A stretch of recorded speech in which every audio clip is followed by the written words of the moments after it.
భారత జాగృతి వ్యవస్థాపక అధ్యక్షురాలు బీఆర్ఎస్ పార్టీ నిజామాబాద్ ఎమ్మెల్సీ కవిత జన్మదిన వేడుకలను నిజామాబాద్ జిల్లా బోధన్ నియోజకవర్గం సాలూరా మండలంలో గల జాడి జమాల్పూర్లోని వృద్ధాశ్రమంలో అన్నదాన కార్యక్రమాన్ని భారత జాగృతి బోధన్ నియోజకవర్గ అధ్యక్షుడు హరికృష్ణ ఆధ్వర్యంలో ఘనంగా నిర్వహించారు. ఈ సందర్భంగా అధ్యక్షులు హరికృష్ణ మాట్లాడుతూ అనునిత్యం ప్రజాసేవకే పాటుపడుతూ తెలంగాణ సంస్కృతిని ప్రపంచానికి చాటిన కవిత ఇలాంటి పుట్టినరోజు వేడుకలు మరెన్నో జరుపుకోవాలని, మరింత ఉన్నత శిఖరాలకు ఎదగాలని ఈ వృద్ధాశ్రమంలోని పెద్దలు ఆశీర్వదించారని తెలిపారు. ఈ కార్యక్రమంలో పట్టణ అధ్యక్షుడు వెంకట్ తో పాటు రాజేష్, రవి, తేజ, సందీప్ తదితరులు పాల్గొన్నారు.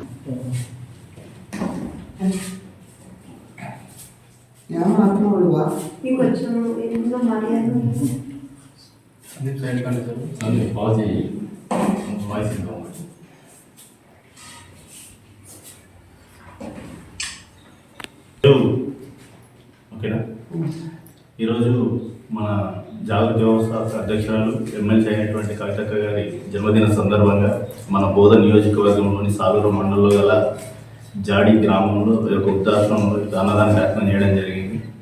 ఈ యొక్క వృద్ధాశ్రమం అంటే ప్రతిసారి కూడా ఏదో కార్యక్రమం చేయడం కంటే ఇలాంటి ప్లేస్లోకి వచ్చి చేయడం కూడా చాలా మంచి అనిపిస్తుంది. కాబట్టి ఈరోజు అక్కగారి జన్మదిన సందర్భంగా ఈరోజు ఈ కార్యక్రమం చేయడం, జాగృతి ఆధారం చేయడం చాలా సంతోషకరమైన విషయం అని మన జాగృతి కుటుంబ తెలియదు.